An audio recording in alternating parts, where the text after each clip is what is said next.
toutes et à tous, on se retrouve ce matin en direct avec un invité exceptionnel pour une matinale exceptionnelle puisqu'on se retrouve avec Florian. Bonjour Florian. Bonjour Martin. Bonjour Rachel qui est présente également. Bonjour Rachel, comment vas-tu? Je vais très bien, je suis de très bonne humeur parce que Florian est en pantoufle ce matin. Elle révèle des choses qu'on ne devrait pas vous dire. Florian est en pantoufle sur la table avec des micros qui ne sont pas... J'ai rien fait comme il faut là ce matin, plein de trucs qui ne sont pas allumés. Ça y est, les micros sont allumés, on peut vous refaire un bonjour collectif, un rebonjour collectif. Tiens Aline, puisque tu peux m'enlever le son qui est juste là, parce que regarde dans ce plan, c'est horrible. Voilà, merci beaucoup à Aline qui est là et qui vous dit bonjour. Elle vous envoie des cœurs là tout de suite, elle vous fait un sourire incroyable. Pas du tout. Ah, elle va le faire pour de vrai. Aïe, aïe, aïe, aïe. Voilà, vous avez un vrai cœur pour de vrai. Bonjour Aline. On se retrouve tous ensemble pour parler des jeux de Fantasy Game et ça va être une chouette matinale, je vous préviens, accrochez-vous parce qu'il y a plein de sujets qu'on a envie d'aborder avec vous. Je vois que mon menu non plus n'est pas à jour. Mais qu'est-ce qu'il a fait Martin ce matin? J'ai fait plein de trucs. On va vous le dire, hein, il n'a pas dormi déjà. Si, Ensuite, il il s'est levé très tôt. Si, j'ai bien dormi, tout va bien, je suis en forme. Tout va nickel. On va vous parler des jeux de Fantasy Game. C'est la deuxième fois que tu viens au chalet. Tu étais venu un peu, c'était pour le lancement l'année dernière. Exactement, à peu près une fois par an, ça me semble bien. Après, ça va s'accélérer parce qu'on va voir pourquoi, mais ouais, une fois par an, c'est bien. Ah bah je suis ravi si ça va s'accélérer parce que depuis que tu es là, ça discute au chalet comme c'est pas possible. On échange beaucoup sur les jeux. Non mais c'est vrai, on a eu une journée, hier tu es arrivé en début d'après-midi, puis on a eu l'occasion de discuter de plein de choses, des projets, des jeux qui arrivent. On a joué un peu.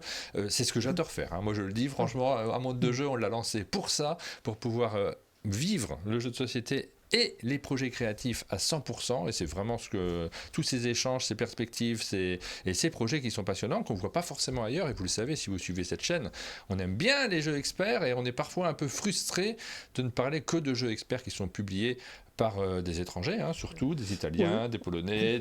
Oui, après c'est parce que la France est devenue un peu peureuse aussi sur ça. Après c'est pour ça que c'était cool de pouvoir discuter tout ça hier aussi, c'est de faire un bilan sur le marché.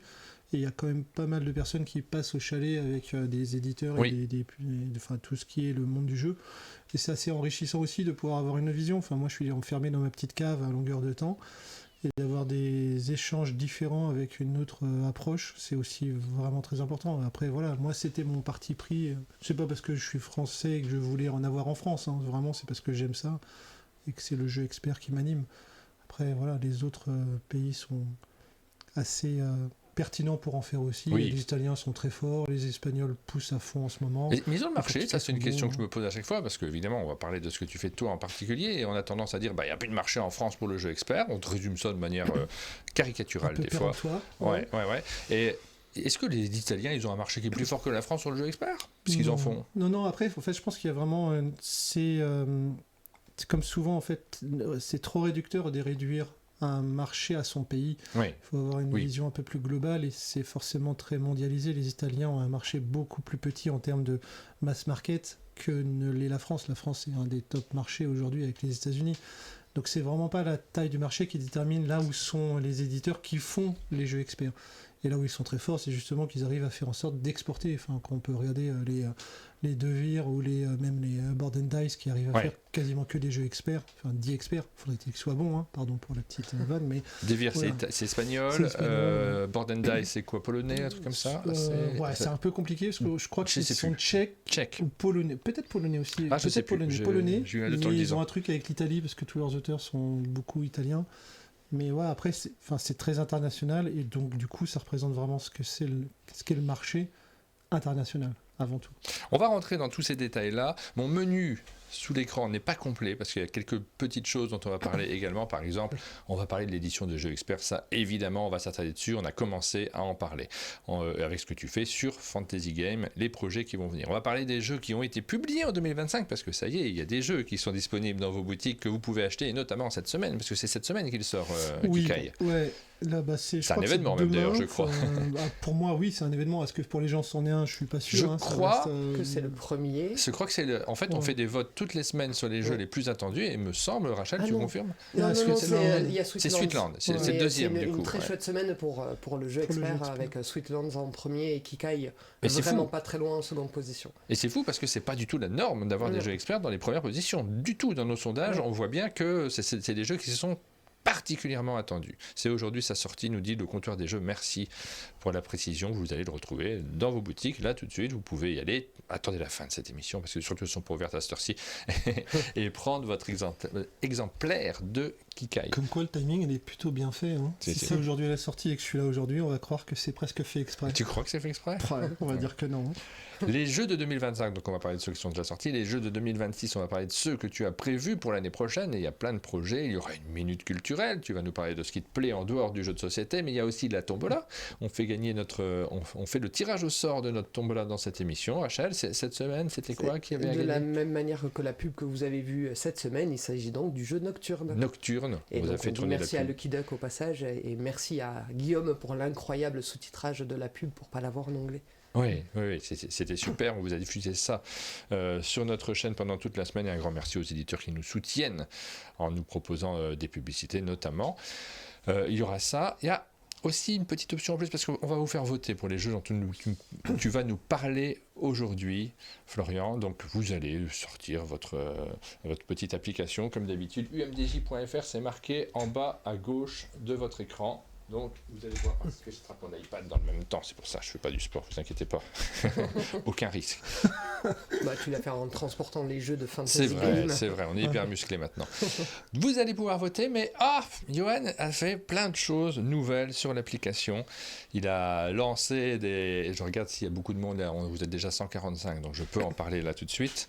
Il a lancé plein de nouvelles options et il a envie de tester des choses, il a envie de vous proposer de nouvelles choses parce qu'il y a eu des demandes, il y a eu des personnes qui disent j'aimerais bien avoir plus de stats, plus d'informations et puis lui dans le même temps il a eu des envies d'analyse de ce que les gens sont, de ce que les gens font sur notre application. Donc on va pas faire un changement radical tout de suite, mais on va vous proposer quelque chose de rigolo, de participer au bêta-test de ces nouvelles options. J'en reparlerai en fin d'émission aussi pour ceux qui se connecteront en fin d'émission. Si vous le souhaitez, vous allez pouvoir aider Johan à tester de nouvelles options. Alors c'est uniquement pour ceux qui le souhaitent, c'est absolument pas obligatoire. Depuis le début de cette application, on vous dit que on ne collecte pas vos informations personnelles et on va pas changer là-dessus, c'est-à-dire que vos informations personnelles, c'est-à-dire l'adresse mail, l'adresse postale, le numéro de téléphone et même le fait de savoir si vous êtes un homme ou une femme, on ne prend rien. On ne prend rien du tout, on ne prend pas ces informations-là, on prend juste vos votes. Et votre pseudo Twitch, parce que vous vous connectez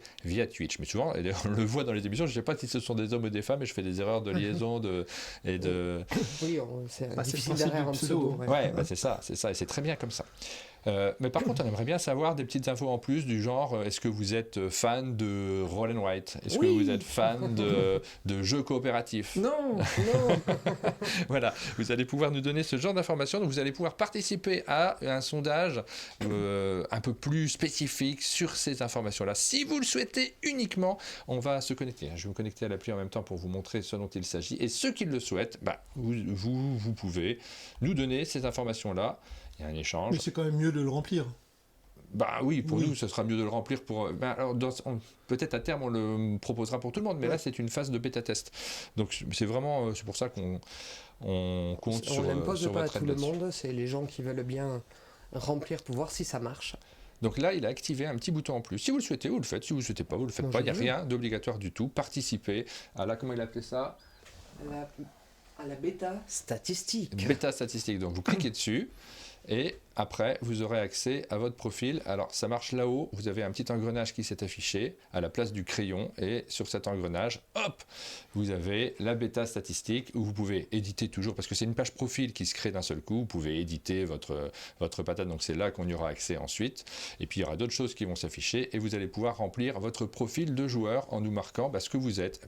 Profil professionnel, auteur, moi je suis auteur, illustrateur, créateur, moi je fais plein de trucs, créateur de contenu. Tu peux multi-cocher ? Ouais, tu peux cocher ce que tu veux. Si tu es ludicaire, tu peux l'indiquer. Si tu es ludothécaire, etc. Vous faites ce que vous voulez, vous cochez vos préférences. Donc voilà, vous mettez vos préférences. Par exemple, moi je suis pas trop jeu d'adresse, tu vois, et pas trop coopératif. Vous faites comme vous voulez, on vous donne pas d'indication sur comment vous voulez remplir les différentes sections. Il faut que ce soit sincère, surtout. Ouais, faites comme vous voulez. Si vous mettez comme vous voulez. Jeu abstrait tactique, en fait, je suis plus que ça. Donc tu vois, moi je suis plus... Parce qu'enfin, au départ c'était jeu abstrait, donc j'étais pas très haut, et en fait tactique, je suis beaucoup plus. Donc je pense que je vais être à 53. Je fais comme je veux, ça n'a pas d'importance, c'est vous qui nous indiquez ce que vous voulez, ça sera bien pour les stats. Vous mettez ce que vous voulez. Si vous voulez pas, vous cochez, je veux pas remplir ça, je n'ai pas envie. Si vous voulez le cocher, voilà, c'est comme vous voulez, il n'y a pas d'obligation, mais ça va nous permettre de voir si ça a une utilité, et il y a de la contrepartie, de la marquer en dessous. C'est-à-dire que en fonction des informations, on vous donnera des indications, parce que comme vous nous l'avez demandé, j'aimerais bien savoir un peu plus, on vous donnera des indications dans ces différentes, en fonction de ces différentes informations que vous nous avez données. Vous aurez plus de stats pour vous aussi, pour les amateurs de stats. C'est rigolo comme tout. Tu veux dire pour Johan en fait? Je crois qu'il n'est pas tout seul en fait, c'est ça qui me... Il y en a d'autres qui sont intéressés. Il y en a plein qui aiment bien ça. Moi j'en voudrais bien aussi. Il ne faut rien débloquer avant, il ne faut pas débloquer l'éditeur de patates spécifiquement, non du tout. Voilà, je le ferai, mais plus tard aujourd'hui, Nouni Labarina, vous faites quand vous voulez, il n'y a pas de souci par rapport à ça, et merci à ceux qui aident Johan à développer l'outil un peu plus en amont. Il y a plein d'autres trucs qui arrivent, mais ça ne sera pas pour cette émission, on a déjà plein de sujets à évoquer au préalable. Je suis un professionnel de la mauvaise foi. Il y a quelqu'un qui... Alors ceci n'est... Justement, ça fausse les stats, donc il faut être réaliste. En vrai, non. On s'est rendu compte, alors c'est fascinant sur cet outil-là, on s'est rendu compte qu'on fait voter parfois des jeux à plusieurs moments. Donc des fois sur la présentation en avant-première, des fois au moment de la sortie. Et on s'est rendu compte que les stats, même, alors il y a des gens qui vont voter différemment, tu te souviens plus trop en fait. Ouais. Et je m'en suis rendu compte sur les miennes. C'est que des fois, je note, parce qu'on peut revoir ses propres stats, je note, allez, je me mets 72. Puis, mais on avait déjà voté, je vais regarder, j'avais mis 71. Et, tu vois, on s'en rend pas compte, mais instinctivement, on met les mêmes notes et la moyenne, c'est la même. C'est le principe des stats, en fait. Ouais. C'est les grandes masses qui vont se dégager. Ouais. Comme il y a beaucoup de personnes qui participent, on a les mêmes moyennes alors que soi-même, on n'est pas sûr d'avoir mis la même note. C'est assez rigolo comme outil, c'est passionnant en tout cas. Merci à tous ceux qui le prennent en main, qui se l'attribuent, c'est votre outil de toute façon. On va parler d'éditer des jeux experts, parce que ça fait 1 an que tu le fais, on a envie de te demander ton bilan, Florian. Ça va plutôt bien, et contrairement effectivement à tout ce qu'on peut entendre ou peut-être mal entendre, ce que la France n'aimerait pas les jeux experts, les premiers retours sont la France adore les jeux experts. Et oui, surtout c'est ce qui passionne le plus, c'est peut-être pas ce qui se vend le plus, mais c'est ce dont on parle le plus. Oui, après en termes de volume, c'est effectivement, on est très loin des très gros hits qu'on peut retrouver dans les boutiques, ouais. Ça c'est une certitude. Mais par rapport à ce qu'est son prix et son exigence, déjà on est sur un marché à l'intérieur de la niche, donc il faut aussi contextualiser l'attente du jeu expert. Mais effectivement, il est extrêmement visible parce que les gens qui sont des joueurs experts sont des joueurs très avertis dans le monde du jeu, donc ils sont partout sur les réseaux sociaux, ils commentent, ils sont dans les boutiques, sur les festivals, ils viennent vous voir, j'ai adoré, j'ai fait ça. Et il y a vraiment un moment de passion. Enfin, je reviens de Essen, j'ai passé peut-être la moitié de mon temps sur le stand à discuter avec des gens de jeux experts et de ce qu'on avait fait. J'ai une petite question qui... Pardon, je vais te couper souvent parce que moi, les questions, elles viennent comme ça. C'est ça le principe de la discussion. Essen, j'ai plein d'éditeurs qui reviennent en me disant j'ai horreur de ce moment-là. C'est toi qui es dans ce bain de jeu où vraiment c'est le paradis. T'as la même satisfaction ou alors c'est pénible? Alors j'ai adoré cette année parce que pour la première fois, j'étais plus disponible pour aller développer le business à l'international. Donc je fais lien avec ce que je disais tout à l'heure, l'important c'est pas la France. La France est un marché très important certes, mais ce n'est qu'un seul marché parmi tous ceux qui existent sur le monde du jeu expert. Et c'est là d'autant plus important de développer, justement parce que c'est une niche dans la niche, et Essen c'est le lieu pour faire justement tout ce qui est rencontre à l'international et développer le réseau, la licence simplement, et puis de faire connaître Fantasy Games à l'international. Donc ça, c'est super important. Et à ce moment-là, effectivement, pour moi, c'était joie et bonheur. Les gens venaient sur le stand pour essayer de trouver un contact, parce que mais vous êtes qui? Je vous connais pas. C'est normal, j'avais une seule année d'existence, donc ça fait aussi partie de ce moment de plaisir où les gens viennent naturellement vous voir et vous n'avez pas besoin d'aller les chercher. Donc ce plaisir-là est très très important. C'est-à-dire que j'ai réussi une partie de mon travail.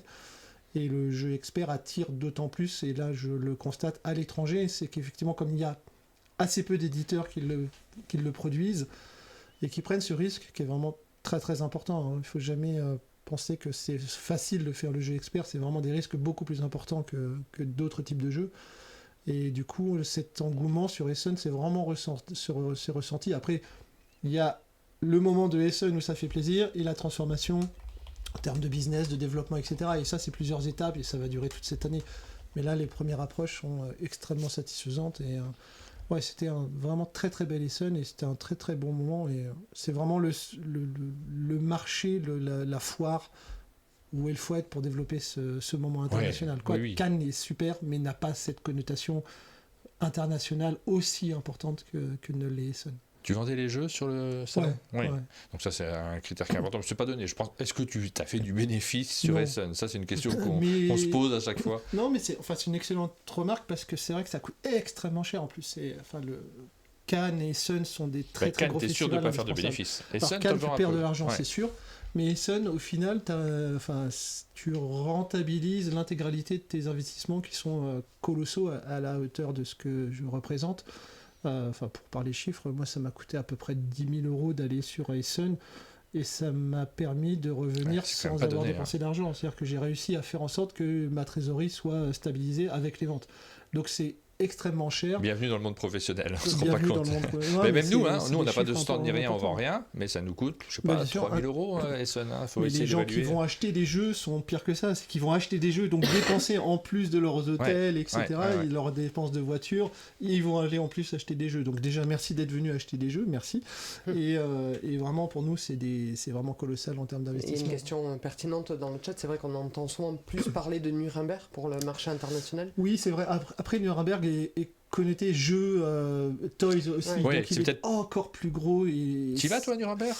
J'aimerais pouvoir y aller, c'est très très compliqué, parce qu'ils sont situés dans un endroit de merde qui s'appelle l'Allemagne, perdu très très loin. Il paraît que c'est pas mal, moi ça m'a donné envie quand on m'a parlé de la ville. C'est très très bien. Après, ce qu'il faut, c'est pouvoir y aller en mode je vais m'arrêter sur le trajet, parce que je regardais, en voiture c'est 8 heures, en avion c'est 14 changements, en train c'est c'est horrible. Donc la localisation est terrible, et pour le coup c'est le problème du temps, et quand on est tout seul dans une entreprise c'est très compliqué. En fait c'est ça, parce qu'il y a le coût, c'est là qu'on peut dire bienvenue dans le monde professionnel, il y a le coût quand tu es amateur. Quand tu es amateur, tu prends ton hôtel, tu prévois un budget pour les jeux, et puis c'est tout, grosso modo, c'est ton temps de vacances, grosso modo. Mais quand tu es professionnel, il y a le temps que tu ne travailles pas. Et ça se rajoute. Et en fait, des fois, ça double la facture. Pour nous, en tout cas, quand je dis ça nous a coûté 3 000 euros, je pense que ça nous a coûté environ 2 000 euros avec les jeux qu'on a achetés pour le logement, le déplacement et puis l'hôtel. C'est à peu près ça, je vais dire, grosso modo. Mais par contre, il faut rajouter une somme par rapport au fait que pendant 5 jours, cette semaine-là, c'est un mois de 3 semaines au lieu de 4. Quoi. Alors, je le vois comme étant une forme d'investissement aussi. C'est-à-dire que je dépense de l'argent. C'est comme de la création de jeux. Je vais dépenser pour du artwork ou du développement, etc. Donc ça fait partie de ce qu'est les dépenses nécessaires. Là-bas, je vais aller présenter l'entreprise, retrouver des auteurs ou des éditeurs que j'apprécie. Donc tout ça, ça fait partie de ce moment de travail qui est du moment où je ne gagne pas, où je dépense de l'argent, mais je crée quelque chose d'autre. Donc c'est un moment nécessaire, c'est une rencontre professionnelle où il y a tous les acteurs du jeu aussi qui sont là et qui présentent aussi les nouveautés à venir qui ne sont pas forcément sorties sur Essen, qui étaient plus... je sais pas, vous devez le constater aussi, Essen, en fait, il n'y a plus de nouveautés. Vous savez déjà ce qui va arriver, ça a déjà été signé en localisation, etc. Donc Essen n'est plus le moment d'aller chercher un jeu pour dire « Ah, celui-là, je vais pouvoir le localiser ». Tous les jeux qui vont arriver en France et qui étaient déjà présents à Essen ont été déjà signés en amont. Donc il n'y a plus ce côté « je vais chercher la petite pépite, la nouveauté ». En tout cas, c'était mon constat. Nuremberg, déjà étant décalé, il y a un peu plus ce côté « on va aller voir ce qui va arriver chez les éditeurs ». Maintenant, c'est pas une généralité. À Essen, quand on a nos entrées auprès des éditeurs, ils vous présentent aussi la gamme de ce qui va arriver un peu plus tard. Et ça fait partie de ce jeu-là. Mais Nuremberg a plus ce côté-là. Maintenant, on va anticiper la suite. Essen, on est plus sur le moment présent. Et c'est aussi, Martin, t'allais parler. Non. Mais c'est aussi de la communication pour toi. Justement, loin des circuits professionnels, apprendre à te faire connaître auprès du grand public. Essentiellement de la communication. Mais comme Cannes, c'est pareil. Enfin, encore une fois, c'est les festivals quand un éditeur y va, il perd de l'argent. Un distributeur va présenter les jeux Fantasy Game, il va perdre de l'argent. Ce qu'il va essayer de développer, c'est de la marque, c'est de la présence, c'est autre chose. Ce qui représente aussi une forme de gain à terme, parce que si tu n'es pas connu et si tu n'arrives pas à développer, ta marque est installée, tu n'arriveras pas à vendre tes jeux, parce que personne n'ira les chercher en boutique en disant je voudrais le dernier Fantasy Game.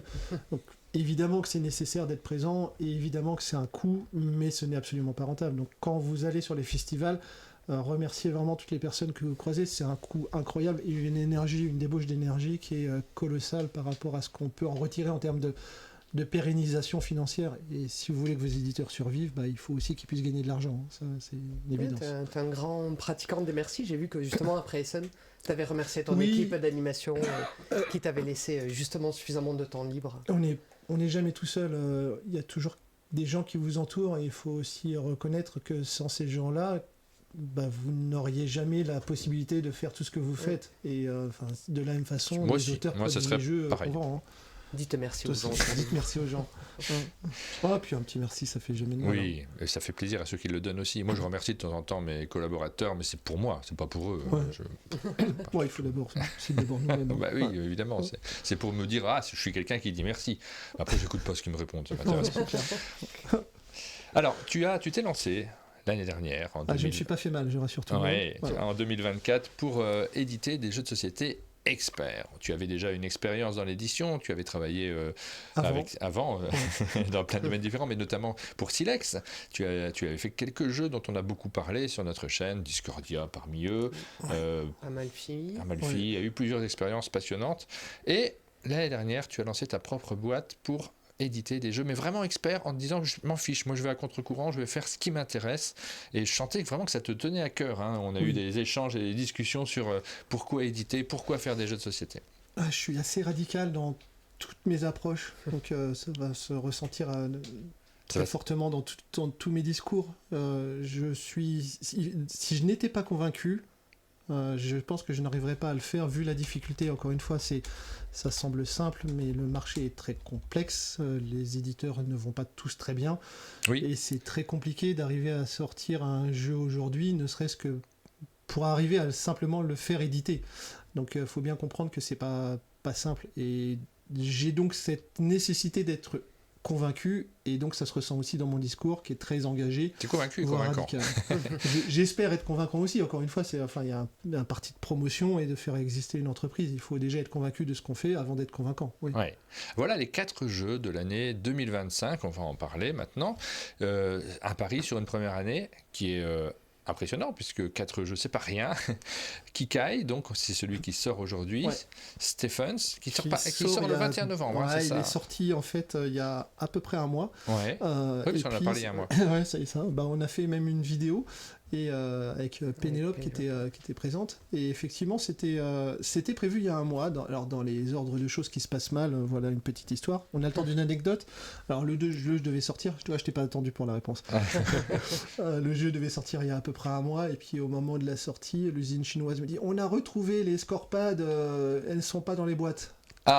Et donc là, il y a un petit moment d'arrêt. Et le temps d'arriver à les faire venir. Et comme ça coûte 14 bras... Et du coup, il faut trouver le bon moyen de transport, la bonne logistique pour faire arriver dans les boîtes le scorepad. Donc du coup, le jeu a dû être retardé. Les scorepads sont arrivés, ils sont en usine maintenant chez Novalis, chez Asmodée Novalis. Il va falloir le temps de les réemballer. Autant vous dire que la marge vient de disparaître totalement. Donc achetez massivement Stephens parce que je ne gagnerai pas d'argent sur ce jeu. Ah mince. Ça fait partie de l'aventure. Voilà, Alors oui, d'accord, mais bon, quand même, vu le temps de travail, on a envie de gagner un peu d'argent sur les jeux. Mais tu le proposes. Alors il n'y a pas de financement participatif sur ce jeu-là. Il va arriver en boutique. Problème de temporalisation. Pour moi, il est déjà arrivé, il est sorti, c'est passé, alors qu'il n'est pas encore arrivé. Mais effectivement, il a l'avantage en plus d'être solo. Je voyais tout à l'heure quelqu'un disait je l'attends parce qu'il y a son mode solo. Et effectivement, son mode solo est très très sympa. Bon, après, je suis pas un joueur solo, donc je vais pas en parler plus que ça parce que je crois que j'ai fait une partie pour comprendre la méca, mais c'est vraiment pas mon approche. Mais effectivement, il a l'avantage de jouer en solo. Je suis pas un joueur solo, donc très rarement il y a des jeux, des modes solo. On a fait une chouette partie. T'étais carnassier, c'est sûr. Tu nous as bouffé. Surtout que j'ai pas joué, c'est ça. Oui, on a joué à 2 avec Pénélope et tu commentais la partie. C'était un chouette moment. Ouais, c'est toujours chouette. Ouais. Voilà, c'est un jeu. Dans quelques jours, oui, effectivement, Guillaume. Oui, je sais que tu attends, Guillaume. Ça va arriver. C'est un jeu qui est passionnant aussi par son thème, parce qu'il évoque derrière. On est Portugal, tremblement de terre. C'est les verriers. Ça y est, oui, après, en vrai, c'est un peu un reflet assez sympathique de ce qu'est le monde en fait. Le monde se détruit sur un tremblement de terre, un opportuniste arrive et va proposer une solution pour construire une usine de verre. Donc le thème est très mécanique. Une fois qu'on a pris le thème, on s'extrait très rapidement de ce qui est dès qu'on a pris la mécanique, le thème devient très en retrait. Mais il y a quand même ce moment un peu historique et les auteurs Olay Costa, qui sont portugais, aiment particulièrement les jeux sur leur territoire, sur l'histoire du Portugal, et j'apprécie particulièrement à la fois les auteurs et cette implication de je vais raconter une histoire qui m'est chère. C'est l'histoire de leur pays et la faire connaître avec Napoléon qui envahit. Donc j'aime bien cette couche. Je suis pas très oui. pour le thème dans le jeu, c'est presque secondaire pour moi, mais quand il doit être vraiment présent. Ouais. Non, moi j'aime bien m'immerger. Alors après, donc, quand tu réfléchis, évidemment, tu as tes engrenages en tête et tu penses un peu moins à l'histoire du jeu. Ça, c'est évident. Mais par contre, la proposition et puis le fait de rêver un petit peu au moment où tu sors la boîte, où tu regardes les illustrations, j'aime beaucoup ça. C'est l'illustrateur d'ailleurs de ce jeu, je crois que c'est non, pas Clemens Franz, pas du tout. Non, c'est Lucas Sigmund. Lucas Sigmund, que j'aime beaucoup, moi. J'aime bien ces illustrations. J'ai beaucoup de plaisir vous allez à le voir revoir chaque très fois. prochainement. Ah, chouette. Il arrive. Je vais vous faire voter pour les jeux au fur et à mesure, comme ça nous permet aussi de vous faire chauffer sur l'application. Entraînez-vous. Je vois plein de retours sur la nouvelle option de Johan sur le chat. N'hésitez pas à poser toutes les questions que vous voulez, toutes les questions que vous voulez, parce que là c'est le moment où on teste, c'est vraiment un bêta test, donc vos questions sont hyper utiles. Johan il est là sur le chat, moi j'y réponds pas forcément, mais il les prend en compte et il change au fur et à mesure, donc merci beaucoup à tous ceux qui nous permettent de faire progresser ce que l'on fait au fur et à mesure. Tu vois, tu dis merci. Moi je dis toujours merci, pourquoi je dirais pas merci? Mais je m'en fiche de ce que les gens répondent, c'est pour moi, c'est pas que je paraisse. Donc ça, Stephens, il sort à la fin du mois. C'est un jeu expert, quand même, malgré tout, mais très accessible. Très accessible. Là, pour le coup, c'est la vraie grosse différence avec Kikai, qui semble peut-être plus simple que Stephens, mais ce n'est pas le cas. On reparlera de Kikai, mais Stephens est extrêmement accessible et très très facile à prendre en main. Vous comprenez très rapidement. Vous avez une petite tête de jeu qui vous rappelle tout ce qui est nécessaire, mais en gros, Stephens, vous faites une action parmi deux au choix et c'est fini. Après, vous avez une petite tête de jeu. Vous venez d'apprendre les règles du jeu en 3 secondes et c'est quasiment ça, j'exagère à peine. Et donc après, vous pouvez vous lancer. Mais ça reste du jeu expert, avec une petite tendance vers le plus accessible, vers familial, qui peut vraiment se jouer avec tout le monde. On a commencé dans le désordre parce qu'on a parlé d'un jeu qui n'est pas encore arrivé en boutique. Vous pouvez voter là tout de suite sur l'application et nous indiquer si vous l'attendez ou pas. Ensuite, il y a on fait dans le désordre complet. On va remonter, J'aime bien le cas. On garde Kikai pour juste après. On va parler de ceux qui sont déjà parus, déjà disponibles. El Burro, on en a pas mal parlé. Et là, un vrai succès, tu nous dis. Tu es très content de la mise en place et de l'accueil des joueurs. C'est en fait la phase d'un jeu. Ce qui est important, c'est son implantation. C'est-à-dire comment le jeu va s'installer d'abord dans la boutique avant que la boutique n'ait réussi à présenter le jeu à qui que ce soit. C'est-à-dire l'implantation, c'est la boutique va commander. Et donc, on va voir comment est-ce que réagisse le marché en précommande. Et du coup, cette implantation a été plutôt très correcte pour ce type de jeu-là et cette gamme-là. Et encore une fois, c'était la première fois où je sortais un jeu, donc c'était très très important aussi. Les boutiques ont fait confiance aussi à Fantasy Games sans savoir ce que c'était. Et du coup, plutôt à Asmodée.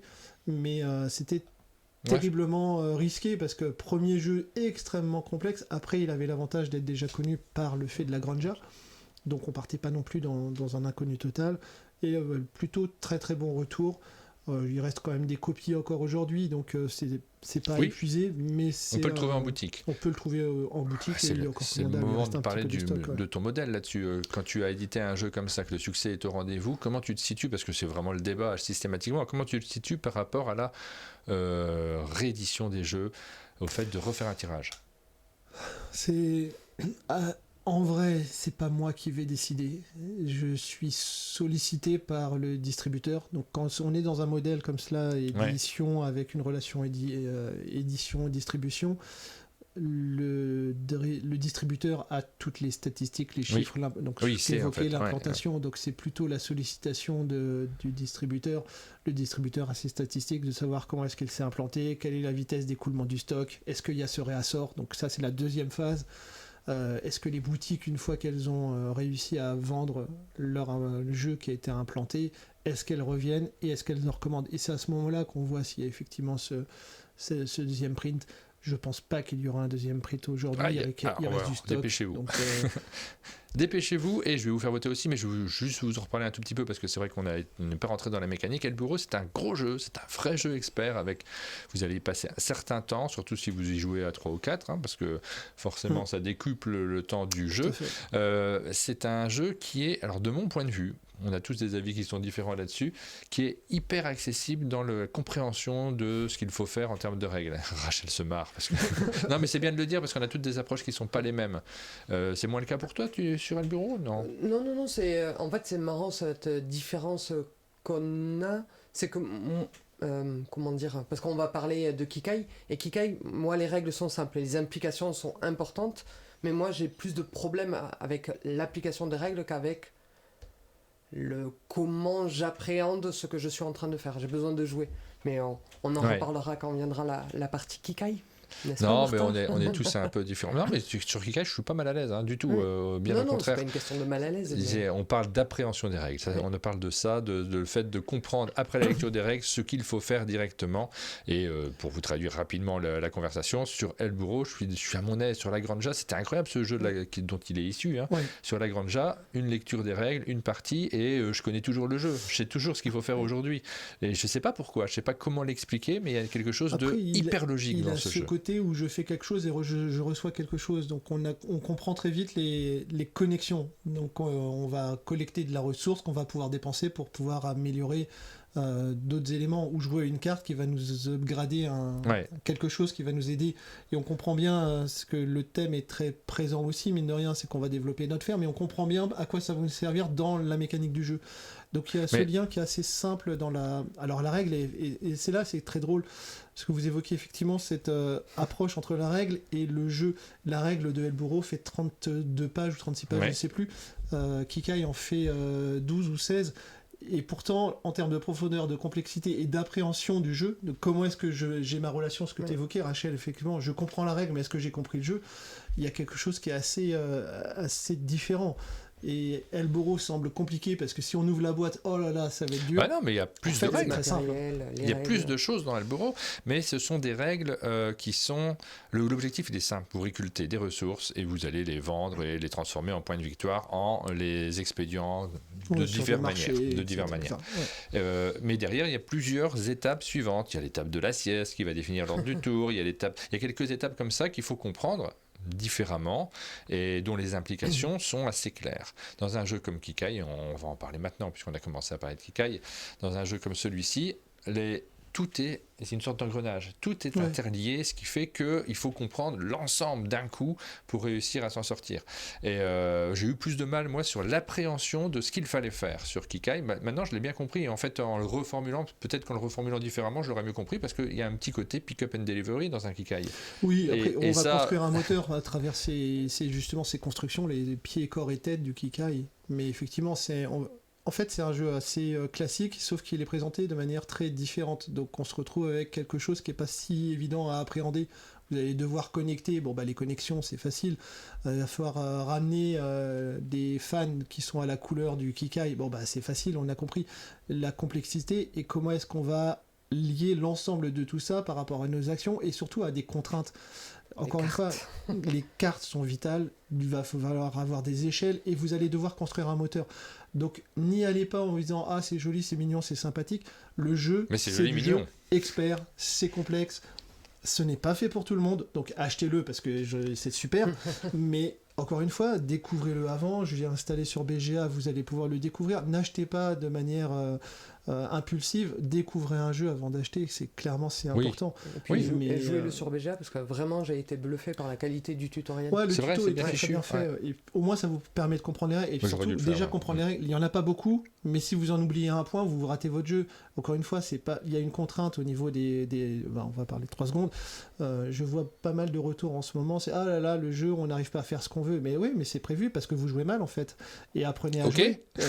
Non mais c'est vrai. C'est expert mais c'est un jeu expert, donc vous n'allez pas le maîtriser à votre première partie. comment gagner. Revenez-y, ne tirez pas une conclusion après une partie. Vous allez C'est être pas mal en frustré. fait de pas être. Et là-dessus, j'ai trouvé ça super. J'ai très envie de rejouer à Kikai. Moi, c'était ma première partie hier soir. On a fait. Du coup, je gagnais facilement en plus parce que j'avais Non, une non, stratégie. C'est pas ce qui s'est euh, passé.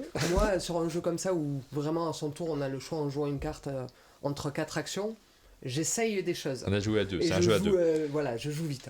En face, Martin, il avait besoin de comprendre les implications. Du coup, il se faisait largement driver avec oui, mais si tu fais ça, il va se passer ça, il va se passer ça. Mais j'ai besoin de comprendre. En fait, C'était un peu injuste. là, c'est complètement injuste. Mais j'ai besoin de comprendre dans un jeu comme ça pourquoi je fais mes actions. Ça me dérange pas du tout de jouer un petit peu au hasard sur la stratégie, sur l'aspect stratégique. Mais j'ai besoin de comprendre ce que je fais. Pas jouer au hasard sur je sais pas ce que je fais en fait. Ça, j'aime pas moi du tout. j'avais l'impression de savoir ce que je faisais. Après, est-ce que ça allait être une bonne stratégie, tu vois, d'avoir.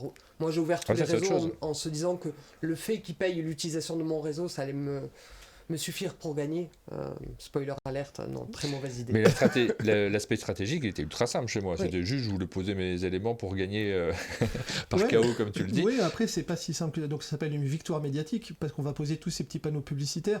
Mais effectivement, en fait, le fait simple de pouvoir comprendre que ceci est une victoire immédiate et automatique doit ajouter une tension dans la mécanique du jeu. Donc, ne serait-ce que ça, arriver à le comprendre, c'est pas si intuitif que ça. Oui. Le fait de savoir développer son réseau et de devoir comprendre aussi que son réseau va aussi servir à l'autre, c'est pas si simple que ça. Le fait d'être contraint par les cartes et de ne pas pouvoir choisir tout le temps le quartier où on veut, ça veut dire qu'on va jouer en décalé. La carte que je vais jouer, c'est pour le coup d'après parce que je prépare. C'est pas si simple que ça. Je fais du jeu expert, Fantasy Game c'est du jeu expert, Kikai est un jeu extrêmement accessible, mais expert, extrêmement profond, qui va vous mais donner avec du fil à retordre. une c'est clair. rejouabilité surtout sur Ouais, Kikai, mais parce que là infini. clairement Franchement, c'est infini. ma Ouais. première partie j'ai pas du tout maîtrisé ce que je faisais. La deuxième j'ai hâte, ça sera en vidéo, vous allez pouvoir le voir. T'as pas Merci intérêt à te d'ailleurs. faire aider cette fois-ci. Ouais, on va se Ma réaffronter première avec partie hier Rachel. soir, ça m'a bien fait comprendre que je jouais mal. Oui, et ça sera le cas pour quasiment toutes les personnes qui vont découvrir le jeu. Donc, s'il vous plaît, faites une deuxième partie une fois que vous avez compris, et après on pourra discuter du jeu. Si vous avez des questions, Moi, je trouve que allez-y. c'est pas grave sur un jeu de cet acabit-là de jouer et de se dire ok. Ah si, c'est très grave en fait. C'est grave, Parce que Rachel, le t'es viré. public, le public en fait aujourd'hui, combien de parties réellement sont réalisées sur un jeu? Et c'est cette problématique. En vrai, je le constate très très fortement, surtout sur des jeux experts. C'est pour ça que c'est très difficile aussi cette niche. Vous avez combien de chances d'installer un jeu dans la durée si la première partie et la première expérience a été trop frustrante ou désagréable parce que vous n'avez pas réussi à capter moi ce c'est jeu-là. vraiment pas grave parce que j'ai vu la promesse malgré le fait que j'ai fait des très mauvais tours avec des tours à vide où tu fais des expositions, il n'y a pas de fans. J'ai vu le potentiel du jeu et je préfère faire une première partie très fluide qui me dit ok, maintenant j'ai toutes les billes en tête et la prochaine partie je vais Vous verrez ça en vidéo. Non, Je mais là, il y a de t'aime la bien comme promesse. joueuse. Là. Il y a de la promesse, là. Alors, on a fait une partie, on ne vous l'a pas expliqué dans le détail. Kikai, c'est un jeu qui, finalement, dans la thématique, n'est pas si complexe. Vous vous retrouvez dans un univers dans lequel vous faites des Kikai, donc ces structures, ces statues dans lesquelles il y a 3 parties. On vous les a montrées. Il y a la tête, mais c'est la dernière que vous posez. La première, ce sont les pieds, le corps et la tête. Ça a du sens, hein. Ça a du sens, complètement. Vous allez les construire sur le plateau. Il y a différents lieux, le casino, le parking. Vous construisez vos Kikai et des spectateurs vont venir regarder ce dont il s'agit, vont les admirer. Ça va vous ramener des points de victoire. Ça va vous permettre de vous améliorer dans votre stratégie également. Vous créez votre moteur. Et créer un moteur, tout simplement. Donc, vous amenez les petits personnages pour les voir. Vous faites de la publicité. Le thème est particulier. Il est inhabituel. Ça te permet aussi un graphisme que tu as entièrement revu par rapport à la version d'origine du jeu qui s'appelait Bricolage Edge. Ouais, ça a été... c'est une histoire aussi. Hein. On pourrait en raconter des histoires chez toi. Ouais, écoute, on peut l'écouter l'histoire. Mais je lance le vote juste avant parce que vous avez Allez. déjà voté pour ce jeu cette semaine. Donc, hier. vous avez l'impression de voter plusieurs fois pour les mêmes jeux. Pas hier, non? Si, c'était hier avec Pénélope, vous en avez reparlé, non? Non, c'était quand on a fait les sorties. Vous avez Bah, déjà ça, voté il y a pour eu, ce jeu, mais avec... Switzerland qui est arrivé en tête et du coup, il y a Ouais. Non, mais parce que On je suis en a étonné parlé parce que hier, mais on n'a pas vous en voté aviez pour. parlé, effectivement, quand tu as fait le point sur les votes. Et quand Pénélope avait fait une comparaison avec Brass, j'avais trouvé la comparaison excellente parce qu'un tour de jeu, c'est je joue une carte et je fais une action dans ce lieu-là. Et la gestion des cartes est ultra importante. Alors, pourquoi je vous refais voter? Parce que vous n'avez pas eu la même présentation. Et en fait, le vote, c'est aussi un vote autour de la façon dont on a de vous le présenter et d'en parler. Ça change parfois votre perception du jeu. Donc, je trouve ça intéressant, moi, justement, de comparer les résultats.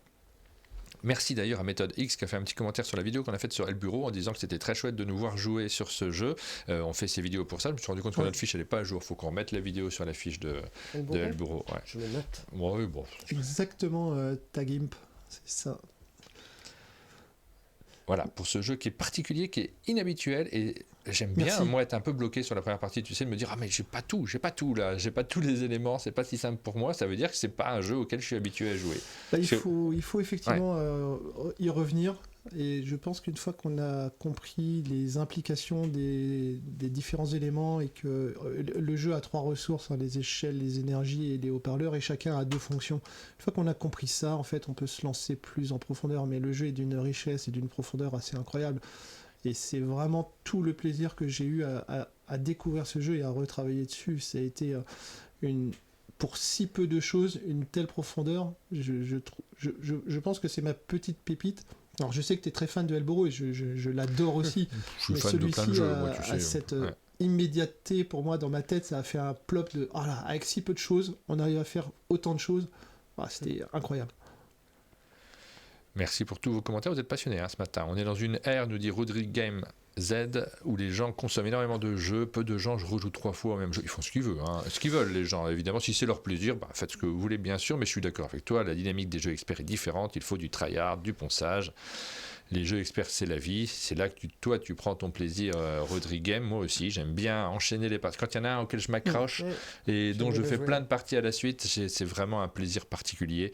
Mais c'est pas tous les jeux, évidemment. C'est un de temps en temps et c'est ceux qui nous marquent notre année et qu'on retient quand on fait les bilans. Ouais, mais c'est surtout ça, c'est à la fin de l'année, quelles histoires vous racontez, avec quel jeu vous avez vécu une belle expérience. Ouais. Et ça peut être Ça n'importe sera quel type de peut-être jeu. Hein, Moi, je le connais cette année. Le jeu que j'ai poncé. C'est vrai, c'est lequel? C'est Zénith, moi. Ah, c'est Zénith. Vraiment, ça a eu ce truc de. Il a fallu que je le ponce. Je suis très triste d'être revenu sans ma boîte. Il faudrait que je convertisse Martin. Mais je suis déjà converti sur Zénith. Ça, il n'y a aucun problème, on peut enchaîner les parties. Moi, je suis un peu. J'ai pas trouvé mon jeu de l'année là pour l'instant, je crois. Genre. Faut que je réfléchisse. Il reste encore un peu quelques jours. Non, mais on a eu une période où on a eu peu de temps aussi pour enchaîner les parties. Donc là, cette dernière période dans laquelle Rachel a participé, oui, forcément, on a. Ah, il y a Antoine Boza qui est ravi. Mais c'est pas pour failloter. Et je le joue beaucoup à deux. C'est pas qu'il était là, mais. Oui, voilà. Oui, non, mais Zénith, je suis converti, il n'y a aucun problème là-dessus. En tout cas, les joueurs ont suivi, ils sont là et ça c'est quand même plutôt a été très très bien accueilli. Donc je pense qu'on peut statuer que c'est quand même le jeu à trouver son public et que ça marche bien. On joue sur BGA avec les cartes du jeu IRL à côté pour voir lesquelles ont été défaussées, lesquelles sont. C'est dramatique. Je t'ai coupé sur les illustrations de. C'est trop tard, je ne reviendrai pas dessus. Non, tu ne reviendras pas dessus, c'est dommage parce que les gens se posaient la question de cette histoire. Les illustrations. Alors, l'histoire se passe en beaucoup de temps. Tout au départ, lorsque je signe le jeu, je signe le jeu pour une diffusion mondiale. Et donc, du coup, ça permettait à l'auteur et à l'illustrateur aussi de se faire connaître parce que c'était leur premier jeu. Et je préviens l'auteur. Qu'effectivement la couverture pour moi c'était pas possible, je déteste cette cover et j'adore l'intérieur de ce qu'était le jeu japonais à l'origine. Donc je lui dis je vais refaire la cover. Sur ce, ça a fait parler. Ça a fait parler. Bon après très bien, c'est des débats qui sont légitimes. Il y a un goût de la différence. Ça, je me suis rendu compte de ça. Parce que quand tu discutes avec les gens, forcément, on parle de ce qu'on pense, de ce qu'on aime autour des jeux de société. On se passionne pour des choses et parfois sur des visuels, on n'est pas tous pareils dessus. Plus que pas pareil. Et alors, j'ai remarqué que sur le bizarre, l'étrange, là, ça déclenche de la passion. De la passion. Des débats passionnés. J'essaie de retrouver l'ancienne couverture. C'est celle-ci là. Voilà, regardez, je vous le montre. Ça, c'était la couverture d'avant. Elle est très étrange, très bizarre. Moi, je comprends. Je comprends que déjà que tu n'aimes pas trop. Et puis, moi, ça m'évoque des choses. Je comprends. Mais c'est pas que j'aime pas trop. C'est toi, vraiment tu détestes. Ah ouais, je la vois, elle mérite. Je ne la supporte pas. Après, en fait, c'est ça qui est intéressant. Je crois que j'aime bien. En quoi elle est clivante et donc elle m'intéresse parce que, en vrai, l'histoire de tout au départ. Alors, je reviens tout au début. Ce jeu, je ne le voyais pas et j'ai regardé cette couverture quand je l'ai trouvée et je me suis dit oh mon dieu c'est dégueulasse, c'est pas possible, et c'est ce qui m'a fait m'intéresser au jeu. Donc cette couverture m'a attrapé comme ça, donc elle a réussi à faire quelque chose, elle a provoqué en moi l'intérêt et le dégoût.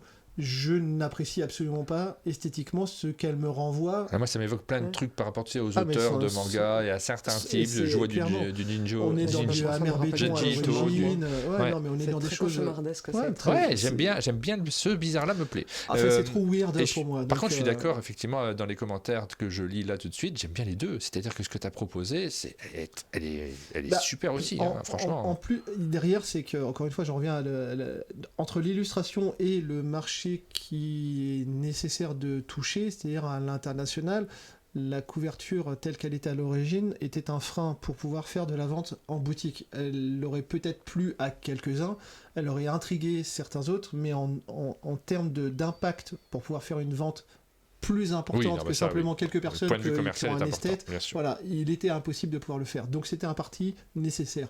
Et encore une fois, autant l'intérieur, les kikai étaient absolument magnifiques. Moi j'ai adoré la proposition. Une fois que j'ai découvert cette deuxième partie à l'intérieur du jeu et que j'ai passé outre la couverture, ça a permis de pouvoir me dire ah ouais, en fait le jeu il est ultra bien, il est profond, et découvrir ce qu'il en est aujourd'hui de devenir kikai. Et donc cette histoire a fait que ça a dû être une rupture avec l'illustrateur d'origine qui a mal pris le fait qu'on ne puisse ne pas prendre sa cover et dire ok, je prendrai rien du tout, si tu prends pas la cover tu prends pas le jeu, donc j'ai dû tout refaire.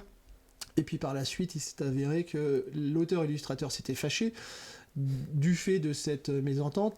Et le fait est que en fait ils sont deux à être dans cette être éditeurs, donc ils sont associés dans leur maison d'édition. Donc ça a posé quelques problèmes contractuels. À partir du moment où c'était résolu, on a trouvé un accord pour faire en sorte que le jeu existe en tant que Kikai, et qu'à partir de là, on commence à faire en sorte de développer le jeu sous une nouvelle identité et avec des nouveaux éléments mécaniques. Et donc tout ça a été validé avec l'auteur. Okay. Il s'avère qu'ils étaient fâchés, et puis au final, quand on a commencé à faire en sorte de diffuser le jeu, lui parler quelques chiffres de première vente, il s'avère que l'illustrateur était moins fâché et qu'il disait mais peut-être que maintenant on pourrait imaginer qu'on fasse d'autres choses. Donc ils sont plus fâchés. Déjà c'est une bonne nouvelle parce que ça reste du jeu de société, donc ça serait dommage que deux personnes qui s'entendent bien soient fâchées pour des questions de business. Ça arrive malheureusement, mais ils sont plus fâchés et donc c'est une bonne nouvelle. Maintenant ça veut dire est-ce qu'on va pouvoir retravailler ensemble sur d'autres choses avec des choses qui soient peut-être un peu moins clivantes. Parce qu'encore cet illustrateur est vraiment formidable pour plein de choses, mais il faut que ce soit peut-être un peu plus consensuel. Donc l'avenir va rebondir encore, puisque on est maintenant plus fâchés, enfin eux ne sont plus fâchés, et donc peut-être qu'on va pouvoir collaborer de nouveau sur de nouvelles... Bon, voilà une bonne nouvelle. On est rassurés en tout cas. Ah oui, bon, j'étais très très inquiet aussi. Hein. Voilà pour ce Kikai, on vous en a parlé. Tu as une grosse boîte à côté de toi, Rachel, qu'est-ce que c'est ? Qu'est-ce que c'est ? Moi je veux savoir ce que c'est que ce truc-là. Quelque chose que tu as fait spécialement pour Essen. Ouais. Les Kikai dans le jeu de base sont une construction en carton. Voilà. Et là, ça va être... Hop. Et oui, c'est en quoi comme matériel ? C'est du bois-bois. Du bois-bois. C'est du bois-bois. Tu reconnais pas le bois-bois, mais je connais pas le bois-bois.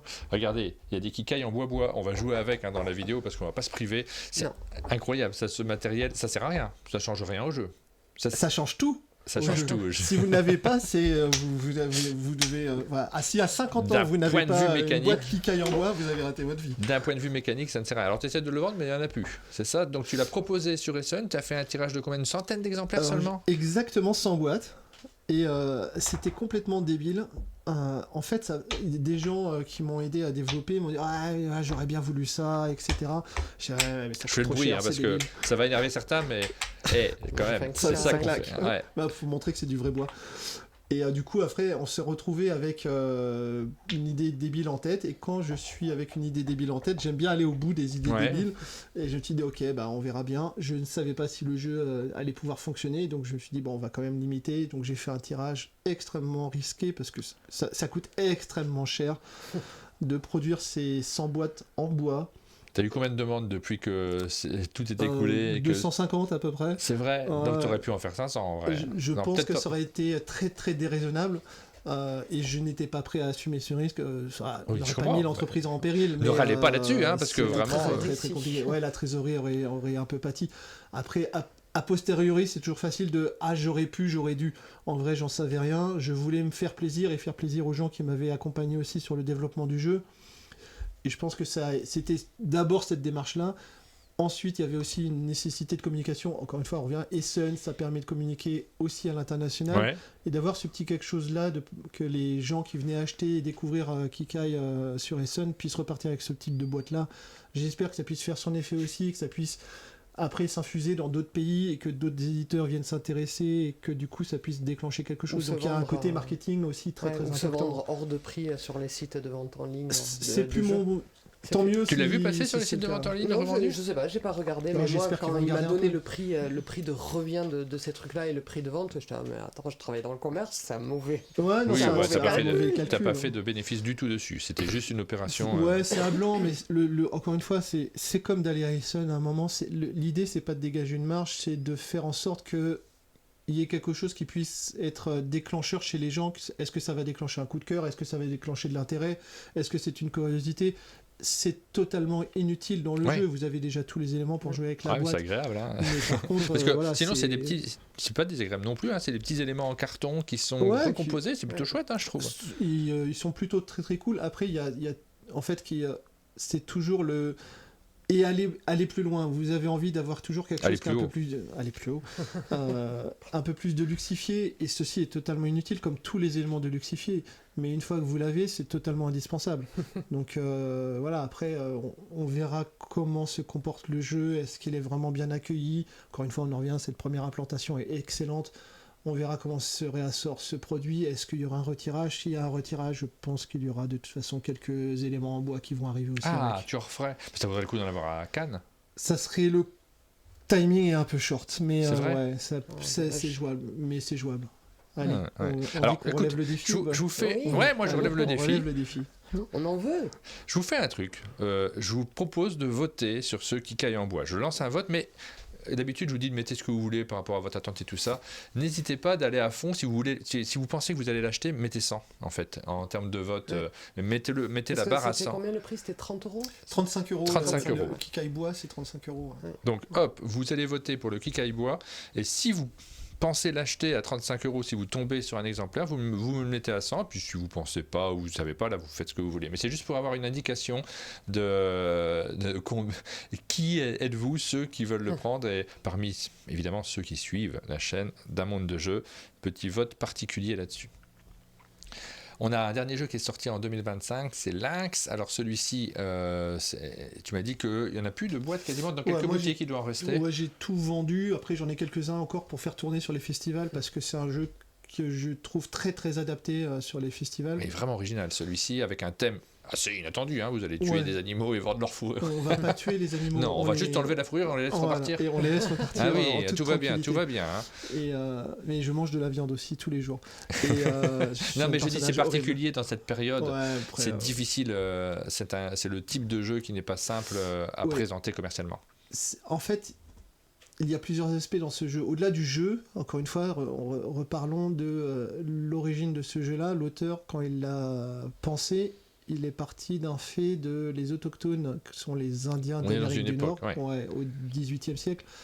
Ils ont été soumis par les Européens, et pour pouvoir acheter leur liberté, alors qu'ils étaient totalement libres avant l'arrivée des Européens, ils ont dû vendre des peaux aux Européens qui étaient extrêmement friands.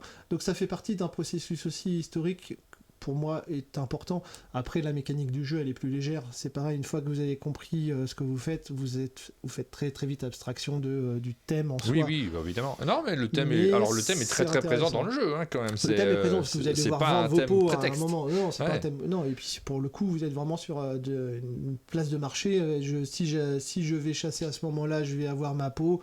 Si ma peau, je la vends à tel moment, dans ce cas-là, je vais pouvoir gagner de l'argent. Et assez surprenant dans la phase de marché. Il y a un truc rigolo. Tu fais les mêmes choses, mais quand c'est pas au bon moment, c'est la catastrophe, tu rapportes rien.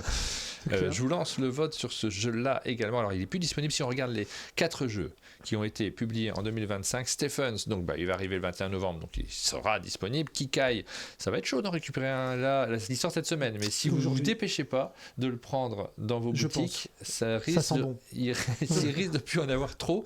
Ce qu'il en reste chez le distributeur déjà du Kikai. Alors, de ce que je sais, on est en train de parler de reprint, donc l'implantation a l'air suffisamment forte pour qu'on parle de reprint. Je n'ai pas le chiffre d'implantation en réel, donc je ne sais pas si tout est épuisé.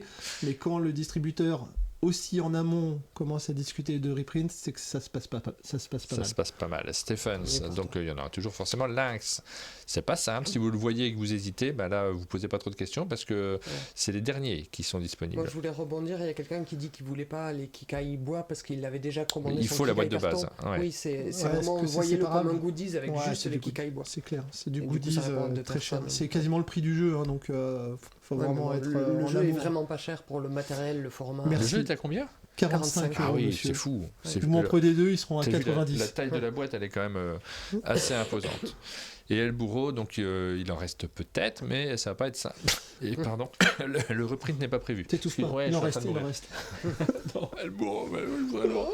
Ah, ça c'est des questions qui se posent en termes de modèle économique, parce qu'effectivement, ces jeux, une fois qu'ils sont plus en boutique... Ah, je rassure tout le monde, il n'y a aucun modèle derrière ce que je fais, c'est totalement hasardeux. Non, évidemment, tout est étudié, c'est d'abord du business, en vrai. Ouais. Oh, je trouve que ça va de là quand même. Tu n'hésites pas à faire des petits tirages aussi, alors que quand on est dans le business pur, on se dit non, mais moi si je pas de 20 000... parce que ça fait partie d'une prise de risque, parce qu'il faut tester. Alors ça, c'est autre chose, c'est un autre sujet, c'est les modèles que je veux éprouver. Parce que le marché, encore une fois, il ne faut pas se leurrer, c'est difficile. Alors on peut tout prendre à la légère, c'est du jeu de société, c'est fait pour passer des bons moments, mais ça reste une entreprise, et cette entreprise, elle doit être viable. Et un éditeur dépend de son distributeur, dépend des boutiques, dépend de l'implantation, dépend de la communication. Il y a trop d'éléments pour pouvoir arriver à maîtriser. Donc je voudrais pouvoir maîtriser les choses, et donc je teste des modèles. Donc évidemment, c'est des business économiques qui ont des nécessités et des attentes. Donc Lynx, c'est un tout petit tirage avec un modèle très particulier. Je fais du game fund aussi à côté parce que c'est important d'avoir, encore une fois, d'autres modèles et pas surtout une seule dépendance. Et je pense que c'est vital pour la viabilité et la pérennisation de l'entreprise. Donc sur le marché du jeu expert, très peu de personnes arrivent à faire des Ark Nova ou des Terraforming Mars ou des choses comme ça. Donc prendre ces exemples-là, qui sont des exceptions absolument exceptionnelles, c'est pas viable. Donc il faut que le marché sur ce type de niche-là puisse avoir d'autres modèles. Alors, on va parler des jeux de 2026, vous en voyez qui sont posés derrière nous, mais juste avant, Rachel, tu vas devoir partir. Je vais devoir partir, désolé, j'ai un coup de fil important à 9h10. Je savais que je raterais les incroyables annonces de 2026. Tu le savais. Heureusement, tu vas pouvoir mais juste avant, alors peut-être que tu peux partir à tout moment, mais on va faire le tirage de la tombola, je pense. Je profite que tu sois là, comme c'est toi qui organise pas mal ça. On va le faire maintenant. J'ai joué, j'espère que mon avatar va sortir parce qu'il est absolument magnifique. T'as acheté tes tickets de tombola ? J'en ai pris un ce matin. C'est vrai ? Oui.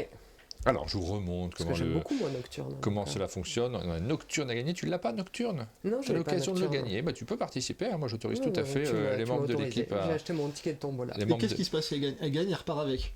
Le recevra parce que c'est l'éditeur qui l'envoie. Donc hop, quand vous vous connectez à votre application, vous avez toutes les différentes émissions, vous avez la possibilité de passer dans la boutique, d'acheter des tickets de tombola. Vous pouvez vous abonner à notre chaîne, c'est ici les abonnements. Et de pouvoir nous faire des coucous, ça coûte 5 patates, ou de dépenser les patates que vous avez obtenues en achetant des tickets de tombola.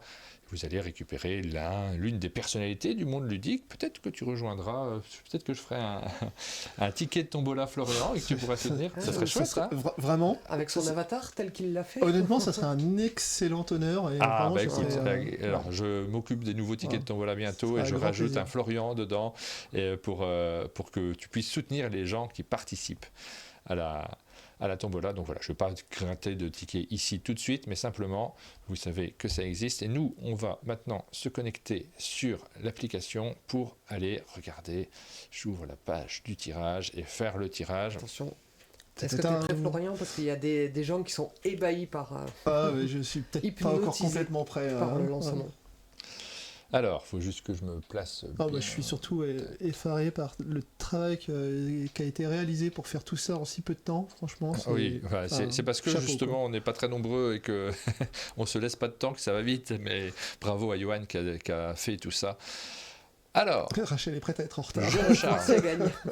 Là, si le téléphone sonne, je ne peux pas rater, je me lève et je m'en vais comme une furie. Oui, évidemment. On va rafraîchir tous ceux qui se sont abonnés sur notre chaîne via Twitch ou via, par exemple, c'est le cas de Laurine, il y a 4 minutes sur Prime qu'il l'a fait.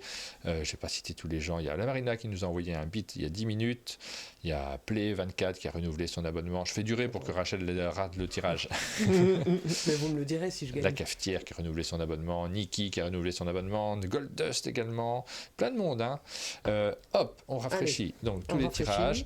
On offre un ticket. On offre un ticket à tous les abonnés. Et tu sais quoi? On va en offrir un deuxième de ticket à tous les abonnés. Parce que tu sais, il y avait une petite... pendant Ah oui. les cartons. Oui, c'est vrai, moi j'avais dépensé des sous et j'avais pas eu mes grilles supplémentaires. Voilà, pour les grilles, pendant les cartons du bingo, on a un truc qu'on n'avait pas réussi à faire, Johan a vu d'où venait l'erreur.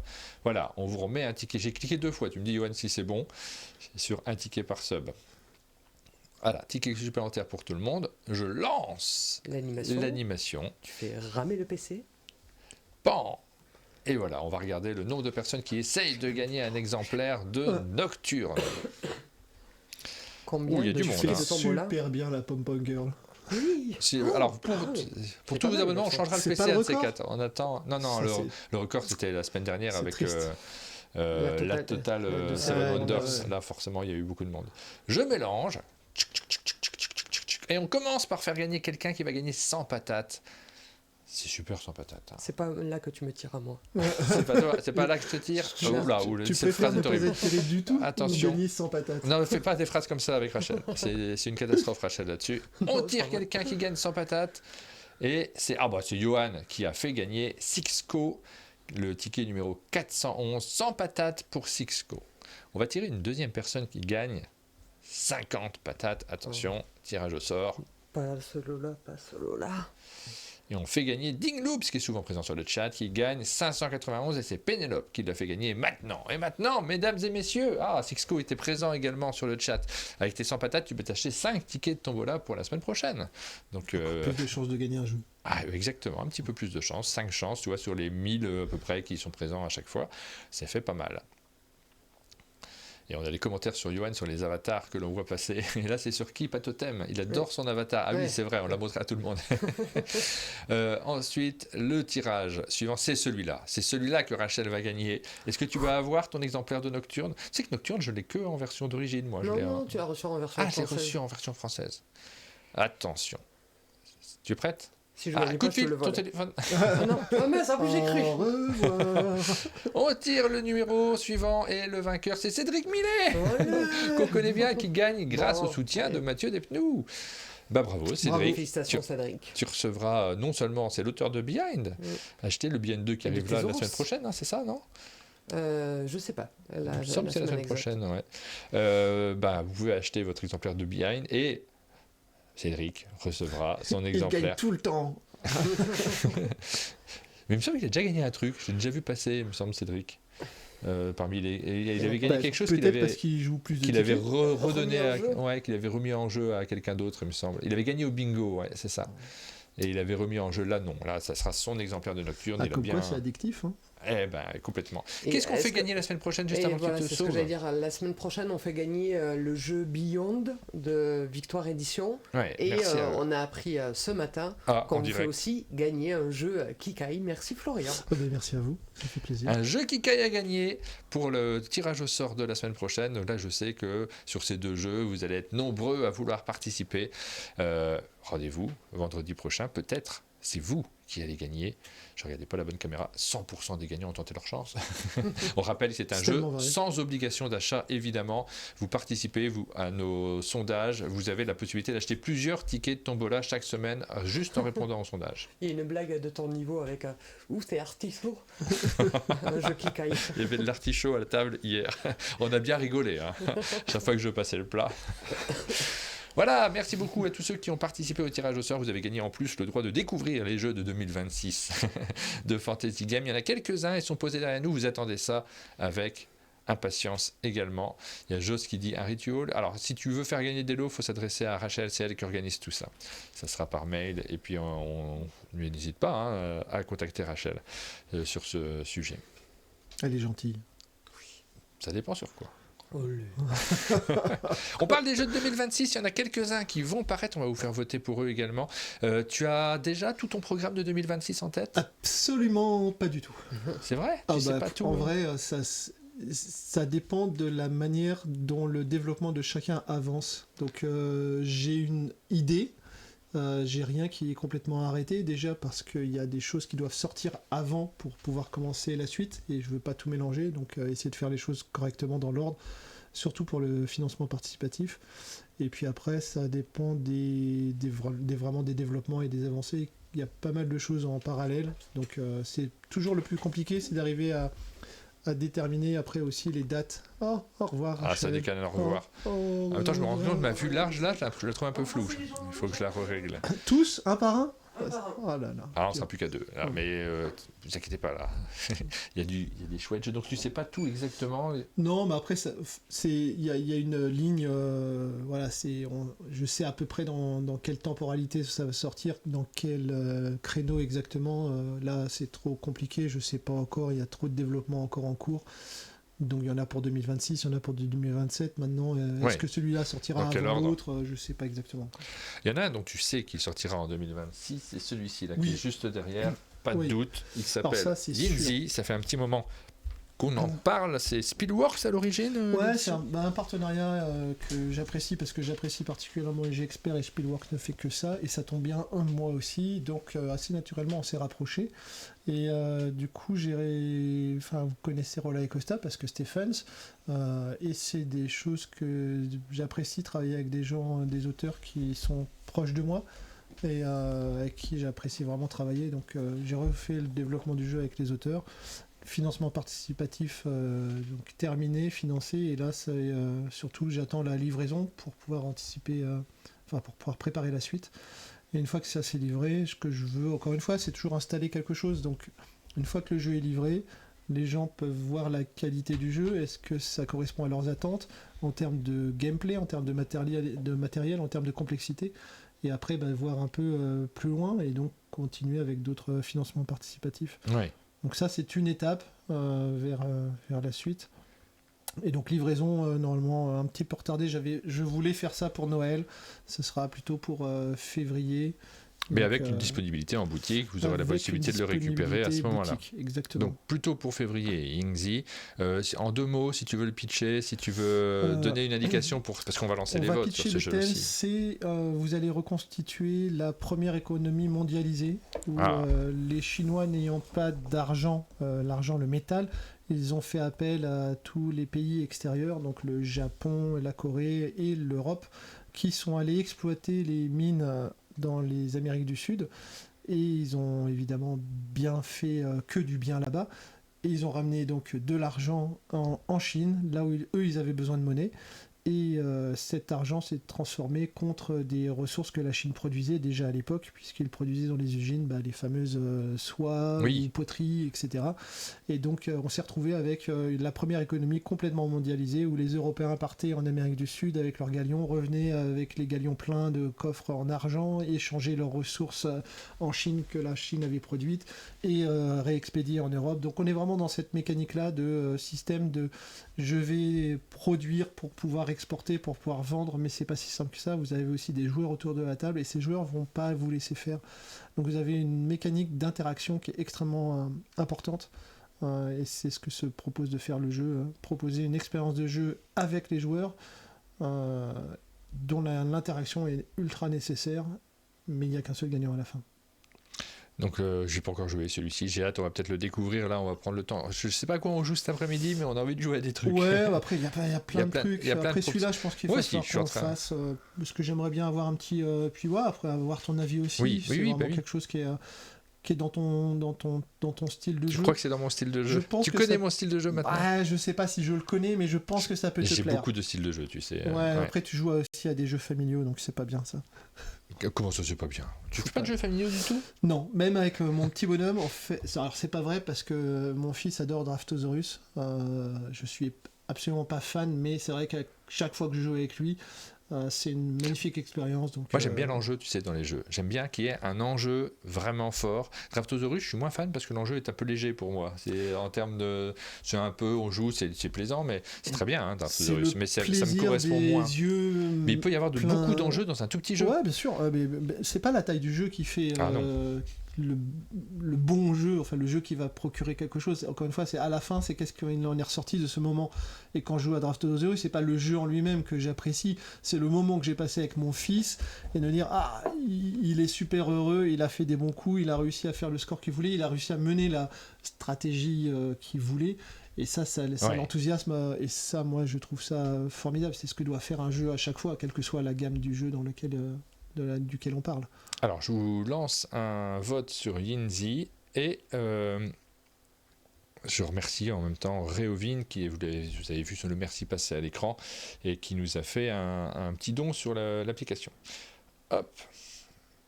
Vous pouvez voter et nous indiquer si vous attendez. Donc ça sera pour février en boutique, après le financement participatif qui a lieu. Livraison d'abord, ensuite bien boutique. Sûr. Ensuite, on a d'autres jeux qui sont posés derrière nous. On commence peut-être par lequel ? Je sais pas. Dans l'ordre, est-ce qu'il y a un ordre ? Non, il n'y a pas d'ordre. Vas-y pour Microlonie.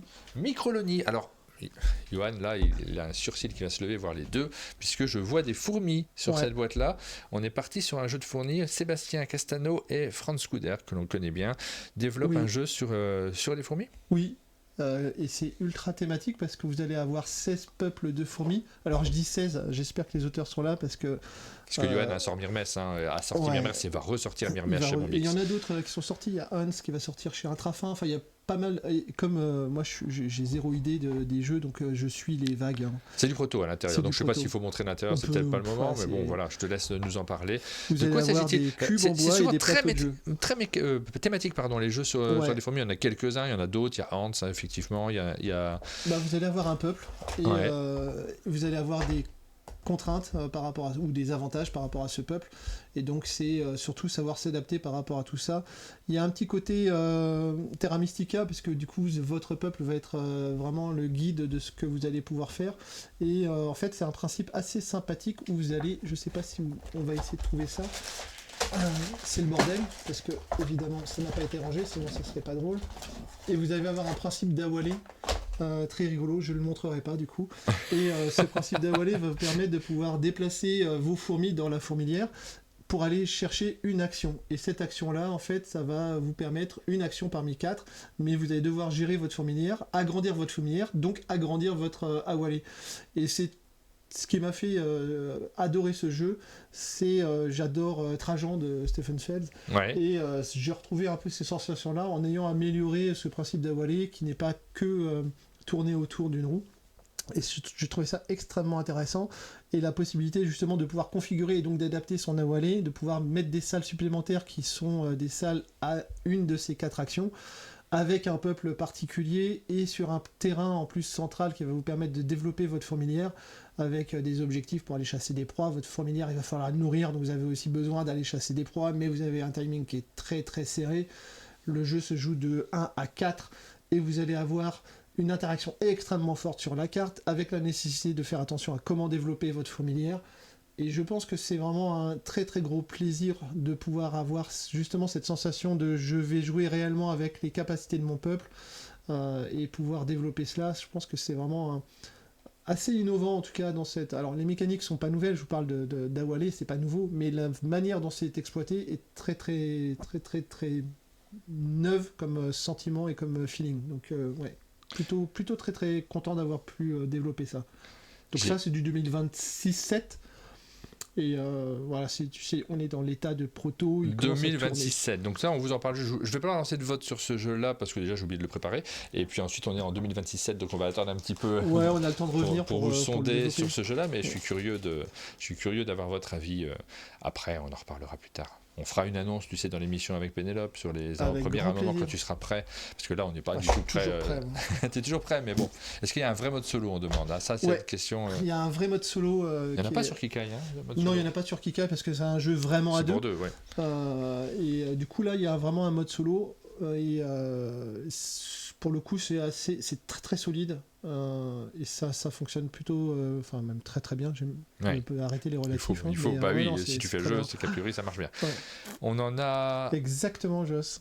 Merci pour les tuiles. On en a encore 2 à parler. Il y a un jeu, là on n'a pas de boîte tout de suite, mais tu nous l'as montré un visuel, ça s'appelle Smokey Valley. Oui, c'est dans la continuité du partenariat Spielworks, et c'est donc, comme j'évoquais, je vais d'abord livrer Yinzi. Une boîte très différente de celle qu'on peut voir sur BGG d'ailleurs. Ouais, ce que j'en tu nous suis à montres là. version 4, parce que je sais pas faire les choses Ça fait un peu penser correctement. à Canal dans Alors, la on est couverture de boîte. exactement dans les mêmes principes. Il y a un canal comme dans Canal, il y a des entreprises comme dans Canal, il y a une ère industrielle. C'est un peu à peu Canal près à la Plus période. d'une certaine manière. Ah ben c'est... Canal Plus Ouais, Plus. plus tout court. Ouais. Guillaume Tavernier, je vois sur la boîte. Alors ça, Ouais. c'est pour Qui est l'illustrateur venu il y a pas longtemps. qu'on a vu au début de semaine. Et puis l'auteur, c'est, j'arrive pas à le lire d'ici, Claude Sirois, Sirois. qui est canadien et qui adore son pays et qui adore le canal La Chine. Donc le fameux canal. Petit moment d'histoire aussi. En fait, les États-Unis ne seraient rien sans Lafayette et la France. Mais bon, ça c'est une autre histoire. Mais surtout, ne seraient rien sans ce fameux canal qui leur a permis de pouvoir recevoir le charbon et les céréales dont ils avaient besoin à une époque où ils étaient en train de se développer. Donc il serait bien que les États-Unis se souviennent aussi de leurs histoires. C'est bien, des fois, de se souvenir d'où on vient. Et donc là, le jeu va pas proposer ça, mais c'est vraiment la construction industrielle donc d'un Griffintown qui est juste derrière Montréal, qui était une vallée extrêmement industrialisée, d'où le Smoky Valley, parce que c'était des industries extrêmement polluantes, ça fume de partout. Et on est dans les mêmes principes, hein. Il fallait des bateaux, des industries, des entreprises qui se développent. Tout ce qu'on aime. Tout ce qu'on aime pour faire un jeu qui a une mécanique qui se tient. Donc en fait, on reproduit en fait un système industriel. Et comme souvent dans un jeu très mécanique, très expert, on va retrouver à peu près les mêmes créneaux, quoi. Donc gros développement aussi là-dessus.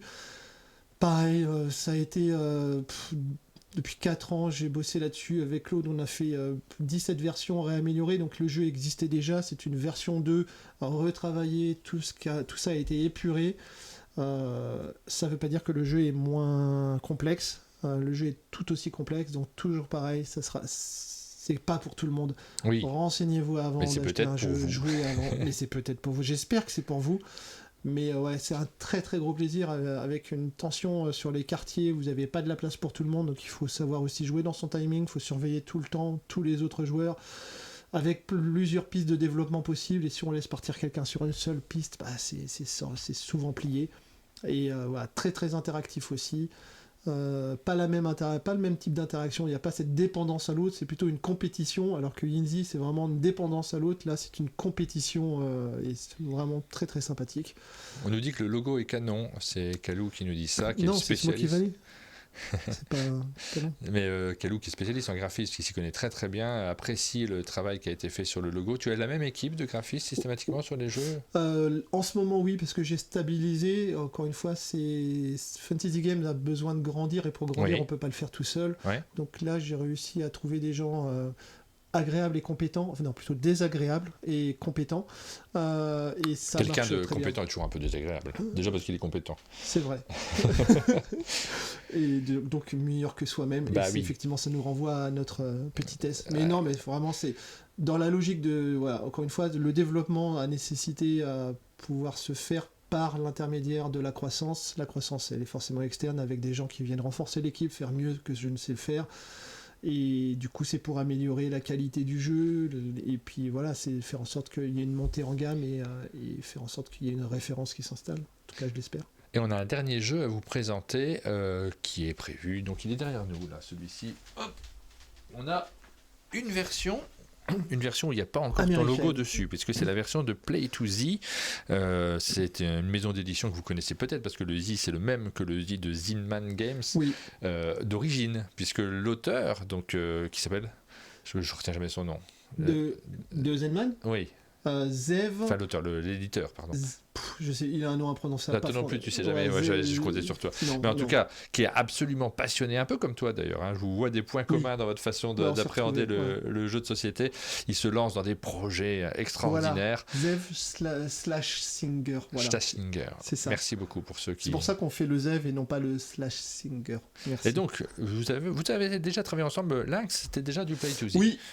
Partenariat, pareil. J'aime bien construire des trucs dans la continuité et de la fidélité. Et c'est important de pouvoir travailler avec des gens avec qui on s'entend bien et de faire en sorte de développer des choses dans la durée. C'est pour ça que je travaille que avec des gens qui parlent fort comme Rachel. Comme ça, je les entends bien. On s'entend super bien. Même de loin. Oui. Animal Rescue Team, c'est un jeu dans lequel il y a des animaux. Des animals à rescue en team. En équipe, ouais. C'est un jeu coopératif ? C'est coopératif. Matt Leacock et Lisa Towell. Ah oui, j'aurais pu dire c'est coopératif en voyant Matt Leacock indiqué sur la boîte de jeu. Alors, en 2 mots En 2 mots, j'aime pas les coopératifs. C'est vrai, moi non plus. Et du coup, pourquoi faire ça Mais j'en ai joué des Matt Leacock, il en a fait quelques chouettes. Après, il y a quand même un nom qui a garanti aussi le jeu est ultra léché, ça fonctionne super bien. Il reste encore cet effet leader qui, quoi qu'il arrive, c'est souvent le cas sur des jeux. Surtout chez Matt Leacock. Il est l'auteur de l'effet leader, il a inventé l'effet leader. Je pense. Et il reste encore cet effet leader. Après, le plaisir, il n'est pas là. C'est juste arriver à jouer tous ensemble. C'est pas mon type de jeu et j'arrive à prendre plaisir à jouer à ce type de jeu-là, en tout cas à celui-là. J'avoue que comme c'est pas j'ai pas trop de références en dehors de celui-ci puisque je suis pas très très client des jeux coopératifs, mais en tout cas voilà, dans la lignée d'une coopération, ça me semblait intéressant de pouvoir continuer ça avec Play to Z. Et puis encore une fois, c'est Matt Leacock. Et puis en jouant, on se fait choper parce que Zev, c'est un excellent vendeur aussi. Il arrive à t'emporter dans les jeux avec lui. Quand tu joues à un jeu avec lui, tu l'édites direct derrière. Il fait le bruit des animaux. Il y a un tigre dedans. Alors là, ça m'a juste convaincu. C'était évidemment, il fallait le faire. Mais ouais, non, c'est très agréable. On est dans une forme de réutilisation pour ceux qui avaient peut-être suivi les participatifs. C'est Thunderbird, la licence avec les petites figurines animées. C'était lui l'auteur de Thunderbird. C'était lui, exactement. Et il a repris une partie de ces mécaniques-là. Il a réintroduit avec donc la co-autrice, qui, elle, fait partie de réellement Rescue Team. Donc c'est vraiment emblématique aux États-Unis. Il y a une émission de télé autour de tout ça. C'est vraiment très, très, très présent chez eux. Et donc du coup il s'est dit carrément allons faire un jeu ensemble, et du coup il a repris une partie de ces thématiques là et de ces mécaniques de Thunderbird, il a réappliqué ça à Animal Rescue Team, et j'avoue ça marche quand même très très très bien, et même si je suis pas client au final, je ressors de la partie, je suis content et j'ai passé un bon moment. Après voilà, c'est arrivé à contrôler cet effet leader qui est toujours très dominant. Donc, mais par contre ça joue en solo, ça joue forcément, et là l'effet leader pose moins de problèmes. J'arrive toujours à décider moi-même de ce que je veux faire, c'est incroyable. Donc, non mais c'est un type de jeu en fait, les jeux à effet leader, effectivement ça existe. Alors paradoxalement c'est pas ce que je préfère moi dans les jeux coopératifs, dans la mesure où c'est notre rapport au leader en fait. Êtes-vous leader ou pas? Moi je suis un faux leader, c'est-à-dire que je sais toujours ce qu'il faut faire mais j'aime pas l'imposer, du coup ça me frustre parfois. Pour moi c'est évident, pour moi l'horreur c'est... une entreprise, on impose forcément à un moment. Oui, un peu, ouais. Non mais là par contre c'est assumé. Mais c'est ce jeu qui est paru chez Gigamic qui s'appelle qui a gagné le Spiel d'ailleurs là tout récemment si je me trompe pas. Des breaks? Non. Non, là tout de suite l'effet leader est très fort. Bon, peu importe, on s'en fiche, ça n'a pas d'importance. C'est fou. Johan, c'est en cours d'émission, j'oublie toujours les mots. Après je les retrouve très très facilement. Dorf romantique, c'est ça. Merci, Dépôt. Dans Dorf romantique, moi j'ai énormément de mal parce que ça me frustre de voir les gens faire des mauvais choix et de dire c'est ton tour, non, je te laisse faire le mauvais choix. Alors que je suis convaincu que statistiquement, c'est pas le bon choix à faire parce qu'on a déjà des informations. C'est le principe de. Oui, mais après tu t'embêtes tout le monde. Mais non, et ça y est, ramène encore sa fraise. Mais statistiquement, comment tu veux réfuter les statistiques? Elles sont évidentes quand tu dis ça, c'est déjà tombé plein de fois. Et puis du coup, donc c'est le bon choix. D'où l'effet leader. D'où arriver à convaincre moi ça m'est désagréable, c'est une sensation que j'ai pas envie d'avoir autour de la table. Faut laisser chacun faire ses erreurs dans un jeu coopératif, c'est plus compliqué. Mais bon, à la fin quand t'as perdu, t'y retournes. Du coup c'est le principe d'un jeu de société, vivre une expérience ensemble pour arriver à se dire ok là on va devoir jouer ensemble, et donc accepter aussi les défauts des autres. Bon, j'y arrive pas, c'est pour ça que je suis pas très fort avec des jeux coopératifs. On a une question, parce que là, on a une image qui s'affiche avec 2 illustrations différentes. De quoi s'agit-il ? De quoi s'agit-il, Martin ? J'ai besoin d'aide. Ah, on a 2 visuels. Ça, c'est le visuel de Play2Z. C'est la boîte Ouais. telle qu'elle existe aux États-Unis. Et vous avez discuté avec le distributeur, notamment, de est-ce qu'elle convient au public français. Et là, on a une deuxième proposition de visuel. Je vous la montre ici. Regardez, on va bien vous montrer les deux. Et on va vous demander de participer en nous indiquant, dis-moi comment ça fonctionne, Johan, parce que du coup, sur l'application, on va vous faire un sondage. On ne l'a jamais fait, c'est la première fois qu'on fait un sondage. Vous allez pouvoir nous indiquer directement, est-ce que c'est dans l'onglet de l'émission de ce matin que le sondage va apparaître, Johan, ou est-ce que c'est un autre onglet ? En fait, J'aurais dû te poser la question avant. Il y a un enjeu vraiment, ça paraît dérisoire comme ça, mais l'installation, on parlait tout à l'heure de l'implantation du jeu, comment est-ce que le jeu arrive à trouver sa place. Et c'est super important en fait le visuel, la couverture, la manière dont on va pouvoir présenter le jeu. Comme je vous ai dit, c'est Animal Rescue Team, c'est très très présent aux États-Unis, c'est une marque en soi, donc ça leur parle aux gens et de voir le thème avec le logo, ça fonctionne.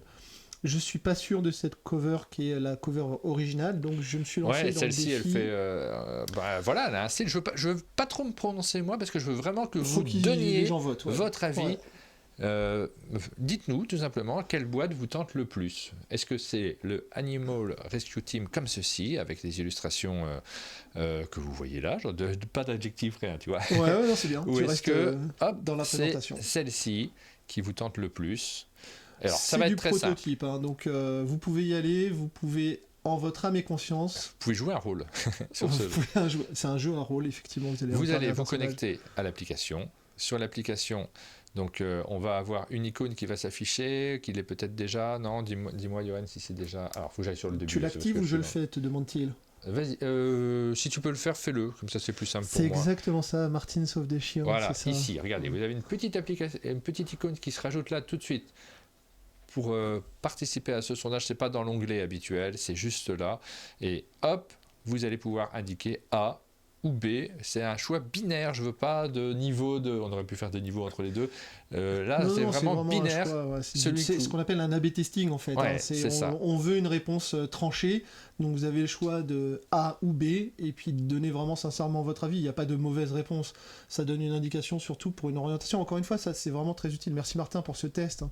Ça a vraiment un impact sur le choix qui pourrait être porté par la manière dont le jeu va être présenté au public, donc vous. Donc pour le coup, vous avez même la possibilité de participer à ça. Si le jeu vous intéresse, si c'est votre type de jeu, bah vous aurez participé aussi à ce choix et à cette décision, parce que vraiment, ça va être impactant pour moi de déterminer si A ou B est plus intéressant pour vous, et en tout cas, quel est votre avis là-dessus. Donc allez-y, votez. C'est vraiment important pour Fantasy Games. C'est important d'avoir votre retour là-dessus. Et là, je reviens sur ce qu'on a dit en tout début d'émission, à cette nouvelle option auquel vous allez pouvoir participer si vous cochez sur le fait, la petite option que Johan a mis en plus ici, de participer à la bêta-test statistique. On va avoir des informations un peu plus poussées, nous, derrière, qui vont nous permettre non pas de vous espionner du tout, hein, c'est pas le but. Encore une fois, toutes les informations que vous nous donnez sont anonymisées dans l'outil, mais simplement, je pourrais te dire, alors, c'est la A qui sort, majoritairement, mais plutôt chez les joueurs de jeux d'IAM, c'est de jeux enfants. Tu vois, je pourrais donner une information, alors que ta cible, c'est pas tout à fait ça. On va avoir ce genre d'informations en plus. Hein, je suis transparent vis-à-vis de vous sur la pertinence des informations en plus si vous participez à l'outil de bêta-test. Je remontre, donc, ici, là, vous avez un petit onglet qui s'affiche en dessous. On est dans une phase de bêta-test statistique où vous pouvez nous donner des informations complémentaires sur vos goûts. Vous pouvez le faire ou ne pas le faire comme vous le souhaitez, mais en fonction de ça, on aura, vous, plus d'informations sur nos sondages de manière générale, et nous, plus d'informations pour faire ce genre d'outils, en fait, hein, qui permet d'avoir des... En vérité, oui. Voilà. Ouais. Donc merci à tous ceux qui utilisent et qui s'approprient cette application. Là, vous avez pour la première fois la possibilité d'avoir une incidence sur le choix d'un éditeur. Et il y en aura peut-être d'autres qui vont utiliser cet outil. Il n'y a pas d'enjeu financier derrière, évidemment. Tout ça, c'est gratuit. Ça vous permet de gagner des patates et de participer à la tombola. C'est pour ça qu'il faut voter. Je vois qu'il y a déjà des gens qui argumentent, mais... Voter, c'est le meilleur moyen. C'est comme toujours, hein. Voter, c'est exprimer quelque chose, donc voter. Est-ce que je donne des patates à ceux qui ont voté pour les coups? Oui, Johan, donne des patates. Il en manque 5 à Mélodie pour ouvrir son éditeur de patates. Ça, c'est important, éditer. Ben, je vois, et en fait, moi, ça me plaît, ça, tu vois, c'est un petit jeu qui s'est rajouté en plus. Il Par y aura contre, il bientôt. faudrait un module pour faire des avatars jolis. Parce que j'ai pas réussi, moi. Alors peut-être c'est très très personnel. Il y a des choses qui vont se rajouter. Il faut que je refasse des fonds d'ailleurs pour que vous changiez vos avatars en ayant d'autres choix sur les fonds. Il n'y en a pas tant que ça pour l'instant. On va rajouter tout ça, mais il y a tellement d'idées, de choses que l'on veut améliorer. On arrive tranquillement sur la fin de cette émission. Vous avez pu participer et découvrir plein de choses. On a fait le tour des jeux qui arriveront en 2026. Il y en Pas a sûr. encore quelques-uns. On a Castle qui s'appellera sans doute Gambit Castle, qui est Bruno Feduti et Serge Lager, qui est en pleine évolution. On pourra en reparler. C'est pour ça que je te disais tout au début, je vais revenir parce que j'ai trop d'actualités sur 2026. Tout mon planning n'est pas calé, mais on va se revoir. Ok pour 5 patates, Johan. Il veut donner. On est parti sur 5, c'est juste pour faire plaisir à Mélodie. Mais elle va ouvrir l'éditeur de patates et dedans, elle ne pourra pas choisir les différentes options parce qu'elle n'aura plus. Dommage, elle va juste mais elle aura accès. Elle y aura accès. Elle pourra regarder comment ça marche. 5, alors on est généreux sur un seul vote et en même temps il nous est très utile. Voilà, on va terminer avec la dernière rubrique, c'est la minute culturelle. Nos invités ont la possibilité de partager avec vous des choses, des goûts, des passions qu'ils ont en dehors du jeu de société. Est-ce que tu as quelque chose à conseiller à ceux qui nous suivent ? Oui, c'est de la vidéo en fait. C'est Étienne Klein, astronome, philosophe, son dernier bouquin sur le temps est passionnant, mais j'ai plus le temps de lire malheureusement. Par contre, quand je travaille, j'écoute du podcast ou du YouTube, des choses comme ça. Et il a une petite pastille qui a été faite, je crois que c'est avec Science et Vie, sur Science et Vie, et une pastille où Étienne intervient et parle du temps, de la conception du temps. Et en soi, c'est juste absolument passionnant. Le mot temps n'a pas de sens. Enfin, regardez-le, je vais vulgariser mal ce qui a été dit très bien par ce monsieur extraordinaire. On se souvient de la brève histoire du temps qui était signée par Hawkins, c'est encore différent. Là, c'est vraiment une approche à la fois philosophique, métaphysique et astronomique de ce qu'est le temps et de la conception du temps. Et c'est vraiment absolument incroyable. Je vois une vidéo, mais c'est pas la bonne, je pense. Mais on est là-dedans, mais c'est dans la lignée de. Il a fait son livre et donc il est dans la promotion, donc il a fait plusieurs vidéos autour de ça. Mais c'est absolument incroyable, ne serait-ce que déjà la compréhension du temps, le mot qu'on utilise au quotidien en lui-même, en tant que philosophe, il vous l'exprime et vous y voyez des nouvelles manières de concevoir effectivement cette notion du temps. Et là, c'est très intéressant ce que tu montres, c'est est-ce que le temps existe ? Et en fait, allez voir pour comprendre ce qu'il en est. Il a une manière d'expliquer les choses qui vous rend simple des concepts ultra complexes. Et ça, c'est absolument incroyable. Et quand je travaille, en fait, généralement, j'ai plutôt un bruit de fond. Et cette personne est tellement incroyable qu'il arrive à me faire me déconnecter de mon travail pour pouvoir m'arrêter et lire. Écouter et prendre le temps d'écouter et de comprendre en fait. Et c'est encore une fois, c'est vraiment cette capacité qu'il a de vulgariser ces choses qui sont ultra complexes en fait, l'astronomie, l'astrophysique, la manière dont la création de l'univers, etc. se produit, et cette notion du temps, est-ce qu'il existe ou pas, et la manière dont l'homme comprend ce temps, et ce qu'est le temps par rapport justement à la notion astrophysique, c'est absolument incroyable. Et ça m'a passionné tellement que je commence à consommer de plus en plus de vidéos autour de justement cette astrophysique. Ça te prend du temps du coup. Alors ça me prend pas du temps parce que c'est du temps à côté, c'est du fond sonore et parfois on s'arrête pour dire et c'est bien aussi de s'arrêter parce que ça permet d'aller prendre un café, etc. Non, mais ça me tente. C'est absolument incroyable. T'en parles bien en tout cas, et ça donne vraiment envie parce que c'est vrai que s'offrir des réflexions et se déconnecter de ce qu'on a l'habitude d'écouter, parce qu'on est toujours dans des couloirs de culture identiques, s'approprier des réflexions qui ne sont pas forcément les nôtres non plus, c'est passionnant.